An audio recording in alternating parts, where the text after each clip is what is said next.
This is Zoe Tha Roasta. I'm rocking with Thizzler.com, and make sure you subscribe below.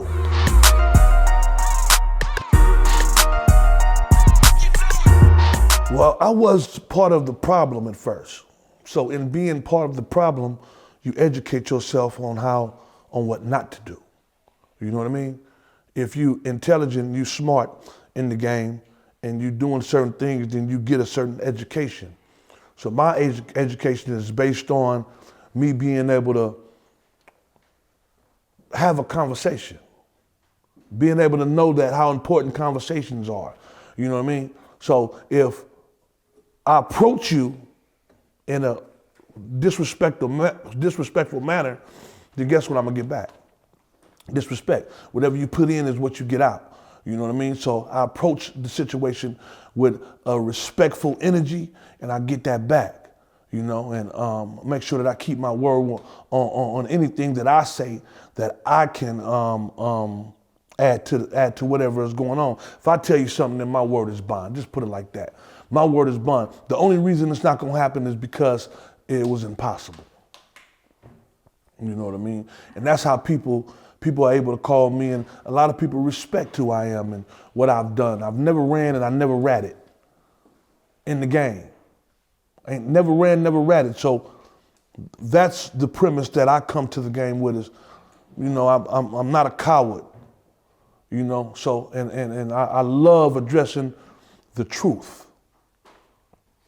A lot of people live lies. You know what I mean? Instagram is full of them. You're not really who you're projecting to be on Instagram, but not me. I'm the truth.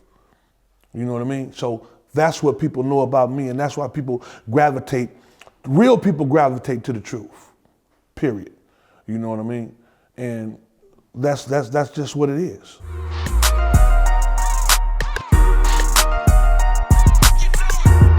Well, I've always been like, you know, like I said, I got a checkered past. So I was always involved with law enforcement. So one day I was standing outside and they planned some type of situation where they pulled me over or whatever and claimed that they found a pistol on me. It was a lie. You know what I mean? I ended up going to court for it, representing myself as my own attorney. And the truth is I had an attorney. Mr. Fab and E40 paid the attorney. The attorney wasn't doing what he was supposed to be doing. I was in there studying law, understanding the language of law. You know what I mean? And he wasn't doing what we were paying him to do. So I relieved him of his responsibility, and I made it my responsibility for me to get out. I was facing a life sentence, so I didn't have any time to play. So I did exactly what I needed to do, study, and the case got dismissed. I was released in the interest of justice, you know what I mean? Through motions and things that I'd done, you know, that I was telling the attorney to do. And when I got out, I got in contact with John Burris, and he put a team together for me. I took him a box and went up there with my information, and he put a team together, and we went in against the Oakland Police Department and won. Well, this wasn't the only time I faced a life sentence. I faced 3 different life sentences. Right.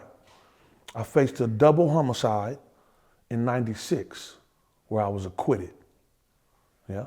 And then a few more years later, I faced a life sentence for the pistol. Right? Then after that, let's backtrack. A guy tried to kill me at a club, and I killed him with return gunfire. They tried to give me a life sentence for that. I ended up only getting 7 years with 80% for ex-felon being in possession of a firearm.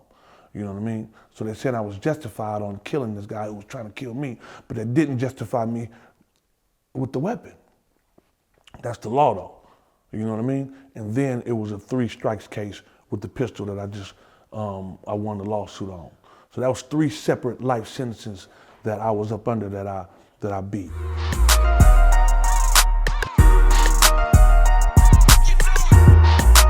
Well, the three strikes law is basically target the black community, black, brown. That's what they target. You know what I mean? Because they know the recidivism rate is very high. The fact that you're going to return back to prison, right? So they say it's sort of a to stop people from doing stuff, but crime is going to continue to happen. And if you don't give that individual that you're incarcerating an alternative, if you're not educating them about how to be a productive citizen, then how do you expect them to go out on the street and not break the law again? And that's all they know. So you bring me to jail, you lock me up, you feed me, you take care of me, and then you send me right back out there with a couple $100. To do what? Get a mortgage? What I'm gonna do with $200? Invest into a lucrative business? What did you even teach me to do with $1? You didn't teach me nothing, but you sending me back out there to these wolves, and I ain't got to do nothing but all I'm gonna do is what I know how to do, because it's about survival.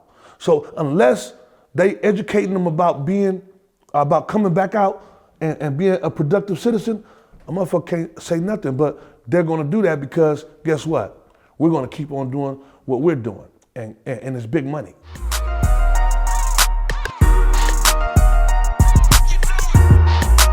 The Power Circle is a security company that I'm creating. And it's basically, a lot of times, people from the Bay Area, that's not from the Bay Area, they come out to the Bay Area. And like 2 Chainz. I use that example because all it would have took was all he wanted to do was go buy some weed. But if he would have called the right people, then he would have been able to go buy that weed, didn't get chased down, shot at, you know, all the things that go on in these urban communities when you come in and you shine and you just think that just because you're from a ghetto, that you could come to somebody else's ghetto and feel the same way. You can't do that. Power Circle, I'm gonna allow you to come here and be the safest you ever could be. You know what I mean? And you could go anywhere in this town that you want to. You can't do that with everybody. You know what I mean? But I'm the catalyst. I'm the one that allows that to happen. Power Circle, you know what I mean? Connected all the way around the board, period. You know, tap in, come and be comfortable and take care of your business. You know what I mean? If you come to Oakland, all you gotta do is go to Dope Era. Dope Era, get in touch with Mr. Fab. Get in touch with Mr. Fab. He's on, I think it's 1776 Broadway, right there on the corner of 19th and Broadway. It's a neutral situation. Everybody knows Mr. Fab. He ain't on no fuck shit. He ain't on no bullshit. You know what I mean? Come down there. He gonna get in contact with the necessary people and make sure that you got a rite of passage through this area, wherever you want to be. You know what I mean? Period.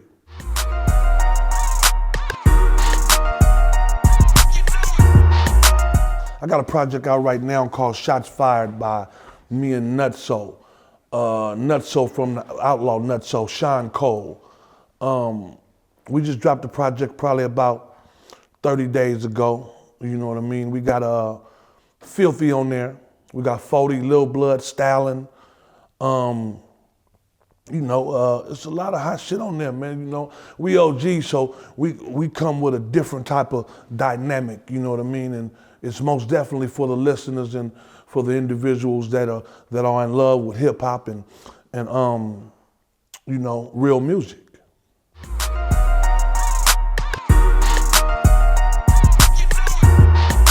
Artist development is important. I'm talking about performing, recording, interviews, things of that nature. And they learning on, my fam is learning on the way. You know what I mean? And if you didn't know, I do manage Mob Fam. You know what I mean? And exclusive manager of Mob Fam. We do have a lot of great things coming. You know, these guys are super talented and working hard and trying to, you know, trying to prove to the world that they deserve to be in a place that's respected. You know what I mean?